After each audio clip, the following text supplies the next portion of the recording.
Mesdames et messieurs, bonsoir. Merci d'avoir choisi RTI1 à la une de ce 20h. 24 heures après sa formation, le nouveau gouvernement a tenu son premier conseil des ministres aujourd'hui. Il a reçu sa feuille de route. Le président Alassane Ouattara a invité chacun à se mettre au travail, à agir selon les principes de bonne gouvernance et de transparence dans la gestion des affaires publiques. C'est la fin d'une semaine de suspense. L'architecture institutionnelle ivoirienne est connue depuis 48 heures. Un nouveau vice-président a été nommé. Le Premier ministre reconduit. La nouvelle équipe gouvernementale resserrée de 32 membres est connue. Comment le pays a-t-il vécu tous ces moments? Le dossier politique revient sur tous ces événements. La Côte d'Ivoire participe à la Biennale d'art de Venise en Italie. Le pavillon ivoirien attire du monde. La 59e édition de l'exposition internationale d'art de Venise mobilise de nombreux amoureux d'art contemporain. Les artistes ivoiriens exposent leurs chefs-d'œuvre à cette vitrine qui réunit plus de 200 créateurs. L'affaire des biens mal acquis revient à la une de l'actualité au Gabon. 4 enfants du défunt président Omar Bongo ont été mis en examen en France.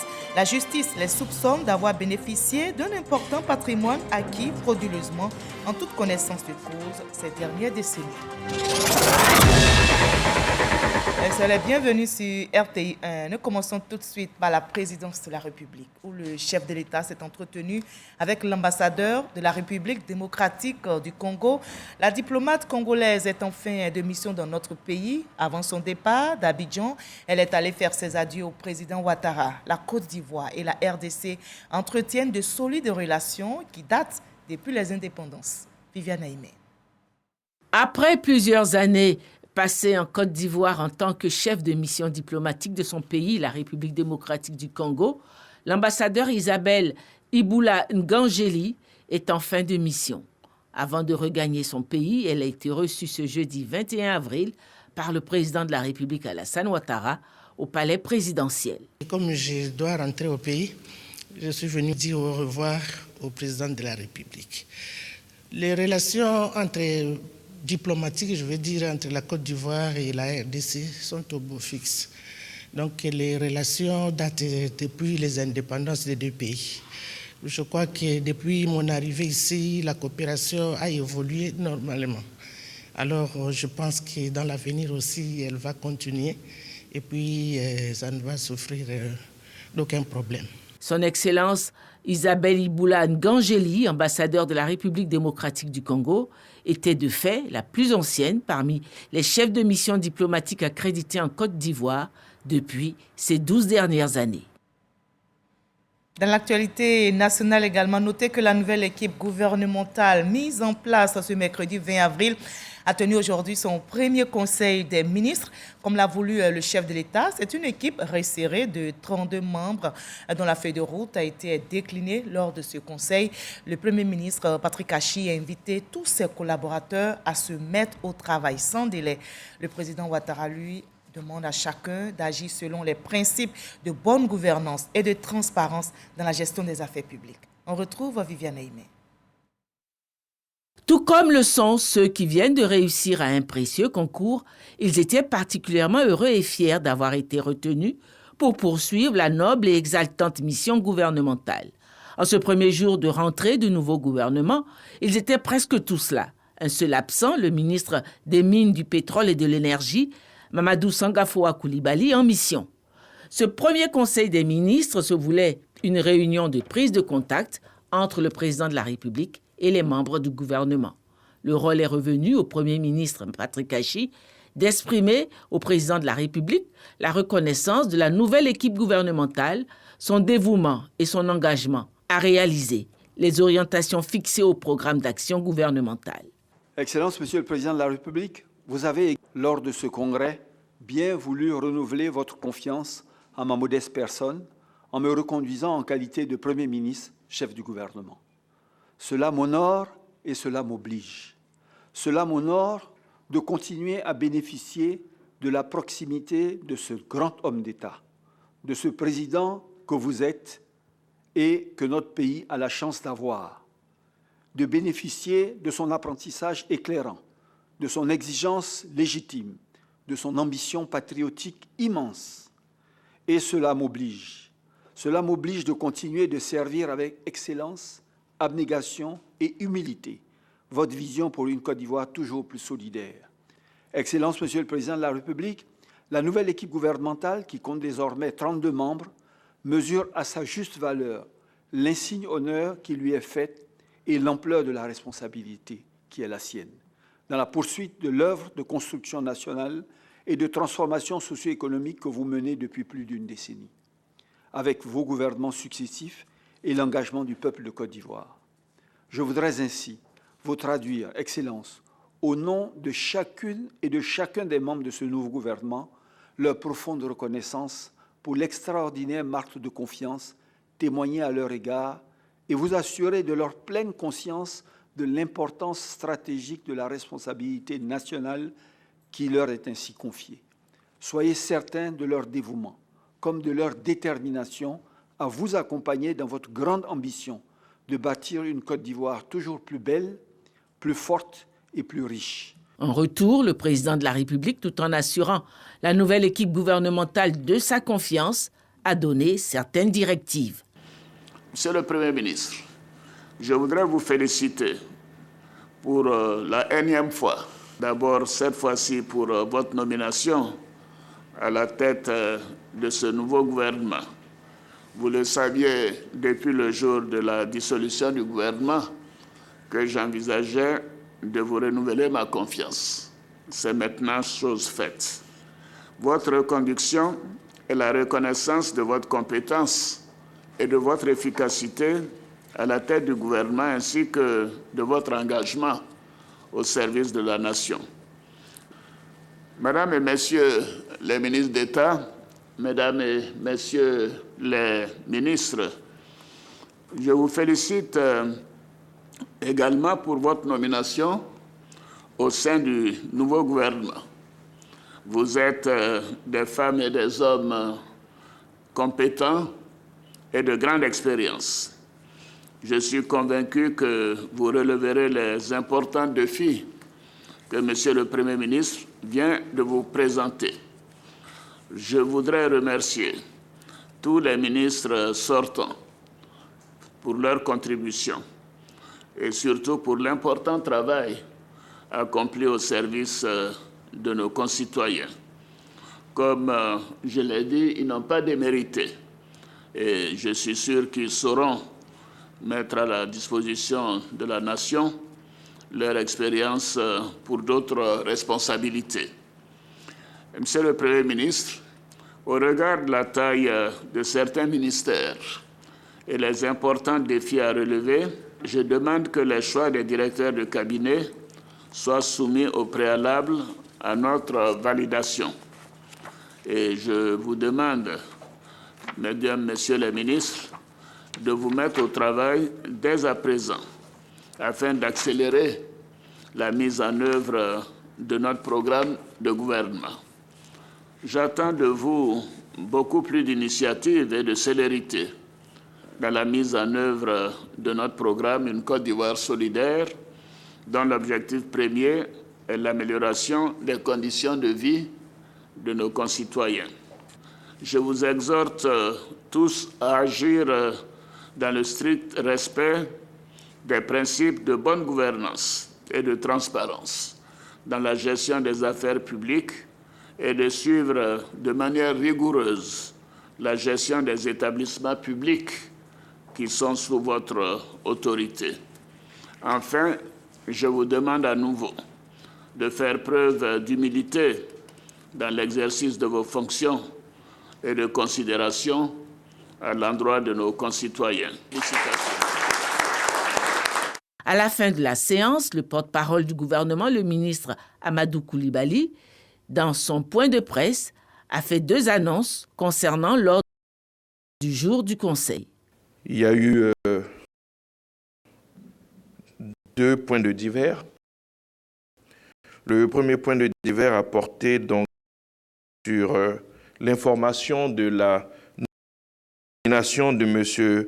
Auto Kofi Emmanuel, anciennement directeur de cabinet donc, du Premier ministre, en qualité de directeur de cabinet de son Excellence, M. le vice-président de la République. Enfin, donc, le second point, c'est la date du prochain Conseil des ministres qui est fixée au 4 mai. Le nouveau gouvernement est déjà mis au travail. Elle est la nouvelle recrue du gouvernement ivoirien, Françoise Remarque, qui occupait de hautes fonctions, groupe Canal Plus Côte d'Ivoire. Et la ministre de la Culture et de la Francophonie dans ce gouvernement, Patrick Kachi II. Ce jeudi, elle a tenu son premier conseil des ministres et s'attelle à relever les importants défis du secteur. Découvrons ensemble la ministre de la Culture et de la Francophonie dans ce portrait signé Alexis Ouedraogo. Elle est la nouvelle recrue du gouvernement ivoirien. Françoise Remarque, désormais ministre de la Culture et de la Francophonie, anciennement PDG de Canal Horizon Côte d'Ivoire. C'est d'abord en 1992 qu'elle fait ses premiers pas dans le groupe, dans le cadre de la création de la filiale en Afrique. Depuis, grâce à ses performances, elle ne cesse de gravir les échelons en accédant à plusieurs postes de responsabilité. Mariée et mère de 3 enfants, Françoise Remarque est diplômée de l'École supérieure de commerce d'Abidjan et titulaire d'un exécutif MBA d'HEC Paris en 2004. Les prix et titres qu'elle obtient font les preuves de son abnégation au travail. Chevalier de l'Ordre national de Côte d'Ivoire, elle reçoit en 2007 le prix d'excellence des bâtisseurs de l'économie ivoirienne. En 2009, le prix Émeraude des femmes actives dans le domaine du secteur privé.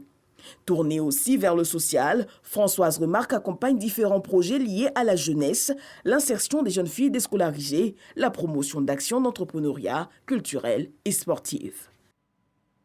Et l'autre nouvelle recrue est un homme. 3 années après son départ du gouvernement, Mamadou Coulibaly Sangafo est à nouveau convié aux réunions hebdomadaires du Conseil des ministres, mais non plus en tant que ministre de l'Agriculture, où il a passé presque une décennie, mais désormais comme détenteur du portefeuille des mines, du pétrole et de l'énergie.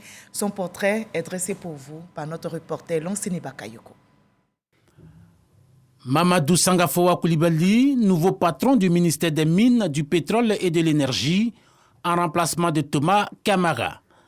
Pour ce scientifique de 58 ans, né à Korogo, dans le nord de la Côte d'Ivoire, la salle du Conseil des ministres n'est vraiment pas une découverte.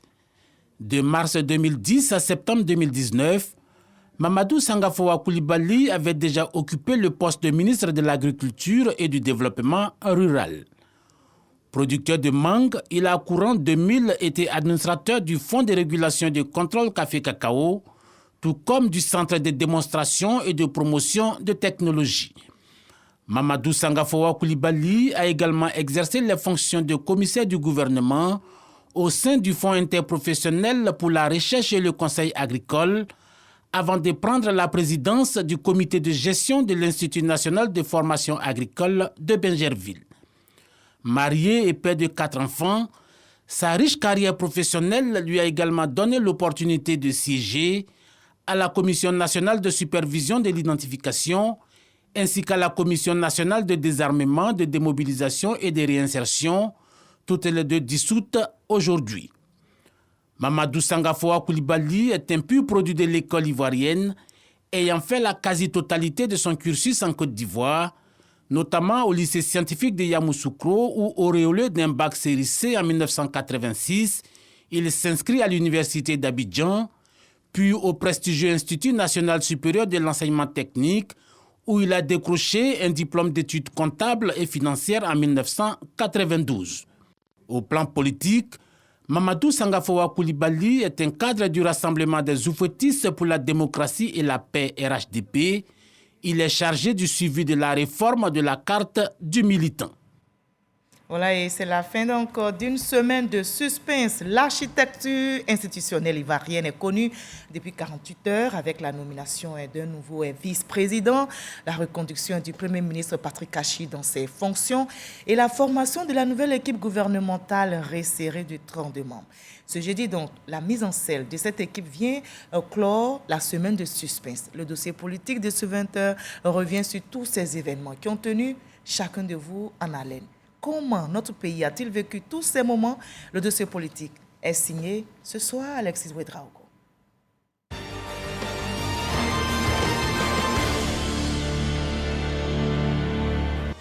L'architecture institutionnelle est désormais complète. Un tout nouveau vice-président, Un Premier ministre reconduit dans ses fonctions, avec lui un nouveau gouvernement et à la tête de ce grand ensemble, le chef de l'État Alassane Ouattara à la barre. Fin d'une semaine de suspense. Tout commence le 13 avril 2022. Le Conseil des ministres axe la démission du Premier ministre et son gouvernement. Je voudrais donc respectueusement vous présenter ma démission en tant que Premier ministre, chef du gouvernement, ainsi que celle de l'ensemble du gouvernement. Monsieur le Premier ministre, vous venez de me remettre votre démission ainsi que celle de votre gouvernement. Je l'accepte. Les ministres doivent évacuer au plus vite les affaires courantes, souffrent de longs jours d'attente au sein des populations, avec leur lot de préoccupations. Le nombre était quand même pléthorique, quand même, il faut le dire, parce qu'aujourd'hui, il faut des sous, il faut des sous, tout cela pour payer tout ce monde-là. Je pense que si on réduit quand même le gouvernement, ce sera plus efficace. Voilà, et puis on va travailler, l'État aussi pourra faire des économies. Il y a le dossier brûlant de la cherté de la vie aujourd'hui qui est une véritable épine pour l'ensemble du peuple ivoirien. On l'atteint également sur cet aspect-là. Il faut vraiment que les choses soient faites. Et nous attendons vraiment de ces nouveaux gouvernements, et surtout la paix, côté de la paix, voilà, et puis le développement aussi. C'est assez l'incivisme en Côte d'Ivoire. Il faudrait que franchement le gouvernement puisse faire un travail de fond pour vraiment éduquer la population et vraiment nous sensibiliser vraiment au respect de notre patrimoine. Dans l'attente de ce nouveau gouvernement, un congrès est convoqué à Yamoussoukro le 19 avril. La capitale politique cristallise toute l'attention pour l'adresse du chef de l'État sur l'état de la nation. 2 annonces y sont faites, celle de la nomination du vice-président Mielektie Mokokone et la reconduction du Premier ministre Patrick Achi. Le gouvernement qui sera mis en place cette semaine sera resserré. Monsieur le Premier ministre, vous avez eu mes instructions à cet effet. Mon choix pour occuper le poste de vice-président, M. Tchemoko Meïlie Kone. Avec ces annonces, les choses s'accélèrent. La prestation de serment du nouveau vice-président le mercredi 20 avril, qui met fin à 2 années de vacances de poste. Nous avions un maillon de l'exécutif qui n'était pas fonctionnel, la vice-présidence. Alors cela pouvait susciter des inquiétudes, d'autant plus que le vice-président, contrairement aux apparences, parce qu'on dit qu'il a des pouvoirs délégués, des pouvoirs que le président de la République peut lui confier ou conférer à discrétion, mais il a tout de même un rôle important dans la nouvelle architecture institutionnelle de la Côte d'Ivoire. Parce que, comme vous le savez aussi, la dévolution successorale du pouvoir présidentiel se fera désormais non pas entre 2 pouvoirs, c'est-à-dire entre l'exécutif et le Parlement, mais bien entendu au sein de l'exécutif. Dans la foulée, le nouveau gouvernement est dévoilé. Une équipe resserrée de 32 membres, 7 femmes, 11 sortants et 2 entrants, dont un visage nouveau à la culture. Je vais déjà écouter et bien sûr m'imprégner de toute cette vision et évidemment travailler avec les acteurs du secteur culturel. Ce sont des secteurs extrêmement importants. D'ailleurs, ce sont des secteurs qui sont placés comme étant prioritaires dans la vision du président de la République dans le cadre du plan 2030. Le premier conseil des ministres programmé ce jeudi trace lui les sillons de la vision du chef de l'État, celle d'une équipe gouvernementale engagée, intègre et surtout dévouée au service des populations. À la fin d'une semaine de suspense, l'architecture institutionnelle de notre pays est connue et le travail se poursuit pour une Côte d'Ivoire solidaire. C'était le dossier politique signé Alexis Ouedraogo. Je vous conduis à présent dans les locaux du CESE, Conseil économique, social, environnemental et culturel, pour nous imprégner de la rencontre tenue entre le président de cette institution, Eugène Aka Awele, et l'ambassadeur de l'Union européenne en Côte d'Ivoire. L'évaluation des accords de commerce entre notre pays et l'Union européenne était au menu. Ahmed Traoré, Abou Sanogo. Jobson von Kirchmann, ambassadeur de l'Union européenne en Côte d'Ivoire, reçu en audience par le président du Conseil économique, social, environnemental et culturel, Eugène Aka Awele, Au cœur de leurs échanges, l'évaluation des accords de commerce entre l'Union européenne et la Côte d'Ivoire. Notre discussion extrêmement intéressante, c'était d'un côté évaluer un peu la valeur qui représente cet accord de commerce entre l'Union européenne et la Côte d'Ivoire, qui permet d'un côté d'exporter les produits comme les cacao en Europe, sans devoir payer des douanes ou des frais, et d'un autre côté, fur et à mesure aussi de pouvoir importer des machines et d'autres choses qui vont être bénéfiques pour les entreprises locales pour pouvoir avoir une plus grande productivité locale. Aujourd'hui, il s'agit de respecter des normes et cela passe par la sensibilisation et notre institution a la lourde mission d'évaluer toutes les bonnes politiques gouvernementales, mais cela rentre dans des accords et c'est ce que nous allons examiner avec la visite du président du comité européen des relations extérieures. L'ambassadeur de l'Union européenne en Côte d'Ivoire a indiqué que la coopération avec la Côte d'Ivoire sera renforcée. Le diplomate européen a évoqué la question des échanges commerciaux qui enregistrent une hausse de 10%. Cependant, ce secteur doit connaître une amélioration pour permettre aux entreprises d'en tirer un profit maximal. Et toujours au CESEC, les conseillers économiques, sociaux, environnementaux et culturels se sont réunis en séance plénière aujourd'hui. Au cours de cette rencontre, il a été mis en place des commissions permanentes. Ce sont au total 5 commissions mises en place qui vont examiner et consolider une liste de 57 thématiques socio-économiques. Il s'agit de la commission des affaires sociales et culturelles, la commission des affaires économiques et financières, la commission des affaires agricoles et domaniales, la commission environnement et qualité de vie et la commission communication et nouvelles technologies.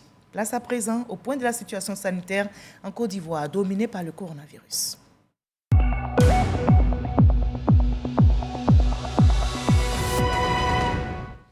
Voilà, ce jeudi 21 avril, on dénombre dans notre pays 5 nouveaux cas de Covid-19, 7 personnes guéries, 0 décès. À la date du 21 avril 2022, la Côte d'Ivoire, notre pays, compte 81 875 cas confirmés, 81 054 personnes guéries, 799 décès au total et 13 cas actifs. Faisons-nous tous vacciner, continuons de respecter les gestes barrières contre le coronavirus. Le programme national de lutte contre le paludisme multiplie les activités à quelques jours de la journée mondiale de lutte contre le paludisme. Le directeur coordinateur du programme évoque des avancées dans la lutte, mais appelle à garder la vigilance, nous rapporte Michel Mambo. Plus de 50%, une baisse considérable de la mortalité liée au paludisme en Côte d'Ivoire, ce entre 2017 et 2020. Des progrès réalisés grâce aux efforts conjugués de l'État de Côte d'Ivoire et ses partenaires techniques et financiers. Face aux journalistes, Dr Antoine Tano-Méa, directeur du programme national de lutte contre le paludisme, fait le point. Le nombre de cas de décès liés au paludisme est passé de 3 222 en 2017 à 1 316 en 2020. En fin 2021, nous sommes maintenant même à 1 200. Cette régression s'explique par l'amélioration de la prise en charge correcte des cas du paludisme simple avant leur aggravation, réduisant ainsi le risque létal chez les enfants, dans les centres de santé, dans la communauté et dans le privé. L'État de Côte d'Ivoire a construit beaucoup de centres de santé pour rapprocher les centres de santé de ces populations-là. Il y a dans presque tous les villages, comme je l'ai dit, et les quartiers, des agents de santé communautaires formés pour diagnostiquer le paludisme et prendre en charge les cas de paludisme. Aujourd'hui, nous avons pratiquement plus de 11 000 ASC qui couvrent 113 districts. Pour cette 15e journée mondiale de lutte contre le paludisme, les pays les plus endémiques, dont la Côte d'Ivoire, sont appelés à faire preuve d'innovation. Et la Côte d'Ivoire est déjà engagée dans la dynamique avec la stratification des interventions. Le directeur du PNLP a également fait la lumière sur la gratuité de la prise en charge. La goutte épaisse, elle est gratuite. Le test d'insuline rapide ou TDI, il est gratuit. Maintenant, si le résultat est positif et qu'il s'agit d'un paludisme simple, le médecin là, ou la sage-femme va faire une ordonnance pour donner au patient, pour aller prendre le médicament gratuitement à la pharmacie de l'hôpital. Je dis bien à la pharmacie de l'hôpital. En Côte d'Ivoire, le paludisme représente 33% des motifs de consultation médicale. Et plus loin en Italie, la Côte d'Ivoire participe à la Biennale d'art de Venise. Le pavillon ivoirien attire du monde. Et notez que la 59e édition de l'exposition internationale d'art de Venise mobilise, vous allez le voir, de nombreux amoureux d'art contemporain. Les artistes ivoiriens exposent leurs chefs-d'œuvre à cette vitrine qui réunit plus de 200 créateurs. Walter Amadou Ouattara est notre envoyé spécial. Aquaba à la 59e édition de l'exposition internationale d'art de Venise. C'est par des présentations et explications de ces toiles et autres œuvres que s'ouvre officiellement au public le pavillon de la République de Côte d'Ivoire. Alors, je m'appelle Laetitia Ki, je suis une artiste pluridisciplinaire, je fais beaucoup de choses à la base, je peins, je danse, je sculpte mes cheveux. Placé sous le thème « Les rêves d'une histoire », ce pavillon propose diverses créations. Fruit d'un Italien, Aaron Demez, et de 5 Ivoiriens, Laetitia Ki, Yeanzi, Armand Bois, Aboudia et le regretté Frédéric Brûlé-Boisbré, les artistes ne meurent jamais. À travers cette exposition, je dirais à la jeunesse ivoirienne de nous regarder et de comprendre que rien n'est impossible. Nous venons de tous les quartiers, Aboubou, Yopougon, Bouaké, Katula. On vient de cette Côte d'Ivoire-là et on est là aujourd'hui. Tout ce qu'ils doivent comprendre, c'est que s'ils croient en eux et s'ils travaillent dur, s'ils s'éduquent, s'ils se forment, ils pourront représenter et être au plus haut niveau partout. Et ils pourront réaliser leurs rêves. Les visiteurs ordinaires et sélects, des diplomates, artistes et même des princesses ne boudent pas le plaisir d'admirer l'exposition ivoirienne. Mieux, elle leur donne l'envie de découvrir la Côte d'Ivoire. Je suis fière de savoir que mon pays est représenté vraiment grandement et ça fait la fierté de la Côte d'Ivoire et ça fait une ouverture aussi pour nos artistes peintres. Et je suis frappée par le sens artistique de vos compatriotes et je suis très contente d'être venue. Je ne suis jamais allée en Côte d'Ivoire malheureusement, mais ça me fait venir l'envie d'y aller. Oui. Merci beaucoup. Au nom des ministères de la Culture et des Affaires étrangères, l'ambassadeur de la Côte d'Ivoire en Italie, également représentant la première dame Dominique Ouattara à cet événement, situe l'intérêt que les autorités au plus haut niveau accordent à l'art. Les mots de remerciement de Madame la Première Dame de Côte d'Ivoire, Madame Dominique Ouattara, pour votre présence remarquée, témoignage de l'intérêt que vous portez à la culture ivoirienne. Et science sans conscience n'est que ruine de l'âme. C'est donc un appel à la paix et à la sagesse humaine qui s'impose à tous et surtout ici à la Biennale. C'est pourquoi le gouvernement ivoirien, fidèle à sa tradition de promotion de la paix dans les relations internationales, n'a pas hésité un seul instant à mobiliser les artistes exposants ici qui symbolisent la fine fleur de la culture artistique ivoirienne. Jusqu'au 27 novembre prochain, les portes de ce pavillon resteront ouvertes. L'accès est gratuit. Et ces artistes ivoiriens font la fierté de notre pays. L'affaire des biens mal acquis revient à la une de l'actualité au Gabon. 4 enfants du défunt président Omar Bongo ont été mis en examen par la justice française. Leur ennui judiciaire est fondé sur les biens immobiliers qu'ils détiennent en France. Ils sont accusés de recel de détournement de fonds, corruption active et passive et abus de biens sociaux. La justice les soupçonne d'avoir bénéficié d'un important patrimoine acquis frauduleusement en toute connaissance de cause durant les dernières décennies. D'autres enfants d'Omar Bongo sont dans le viseur de la justice française. Et on va rester en France où la présidentielle a lieu dans 3 jours. Les 2 finalistes de cette élection, Emmanuel Macron et Marine Le Pen, repartent en campagne au lendemain du débat de l'entre-deux-tours. Le président sortant et la chef de file du Rassemblement national se sont affrontés sur le terrain des idées. Russie, économie ou encore l'Europe et le climat étaient entre autres au menu. Que retenir de ce face-à-face d'entre-deux-tours? Élément de réponse avec Michel Tigri. Premier tableau de ce face-à-face d'entre-deux tours, l'arrivée des 2 finalistes dans les studios du débat télévisé. Je suis tranquille, sereine comme depuis le début de cette campagne. Je crois que l'enjeu, c'est d'exprimer aux Français mon projet, le vrai parce que j'ai entendu et lu beaucoup de choses qui ne correspondaient pas du tout. On est conscient de l'importance de ce moment. J'ai aussi à répondre de tout ce que nous avons fait durant les 5 années qui viennent. Et non, je crois qu'il n'y a rien de spécifique. Il faut essayer de le faire de la manière la plus précise et honnête qui soit. Dès l'entame des hostilités, Emmanuel Macron passe à l'offensive. Pour notre pays, c'est une mauvaise nouvelle. Parce que vous dépendez du pouvoir russe et que vous dépendez de M. Poutine. Parce que quelques mois après avoir dit cela, Madame Le Pen, vous avez contracté un prêt en 2015 auprès d'une banque russe, la First Czech Russian Bank, proche du pouvoir, en septembre 2014.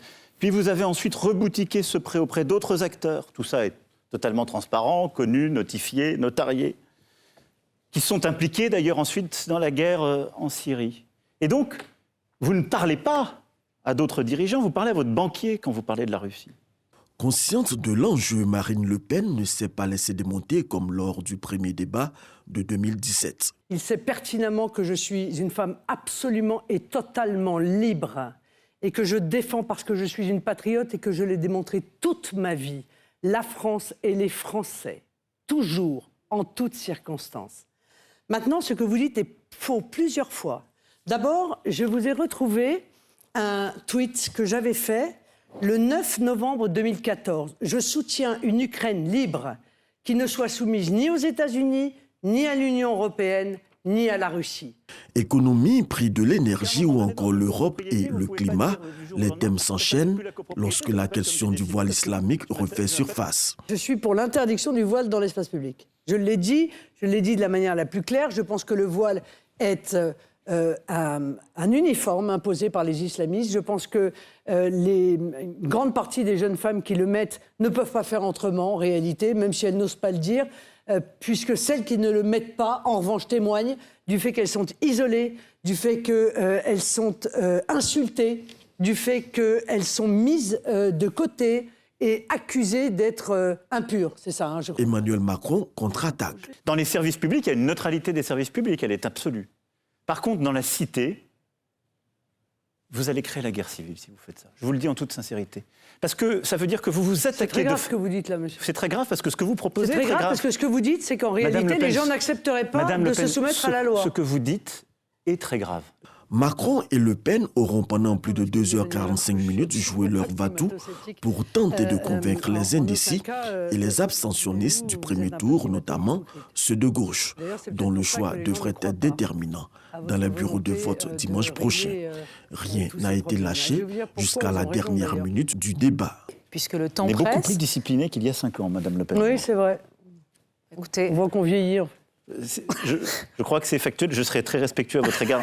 Vous, ça ne se voit pas. Moi, j'ai peur que ça se voit beaucoup, madame. Depuis 1974, presque tous les finalistes de l'élection à la magistrature suprême se sont prêtés à cet exercice télévisé et radiophonique. Présenté par 2 journalistes, cet échange marque souvent le point d'orgue de la campagne électorale. Sans avoir systématiquement une incidence décisive, il réunit toujours des millions de téléspectateurs et d'auditeurs. Et 15 millions de téléspectateurs réunis pour ce débat de l'entre-deux-tours. L'élection présidentielle aura lieu dimanche prochain, 24 avril. Fin de ce 20h, supervisé par Hervé Blé, le chef des éditions du soir, Adamo Koné, le rédacteur en chef. Merci à toute la régie là-haut, à toutes les équipes techniques, surtout à vous de continuer à nous suivre à travers le monde. Demain 20h, vous avez rendez-vous avec Kolo Klubali. Moi, je vous dis à très bientôt. Prenez soin de vous.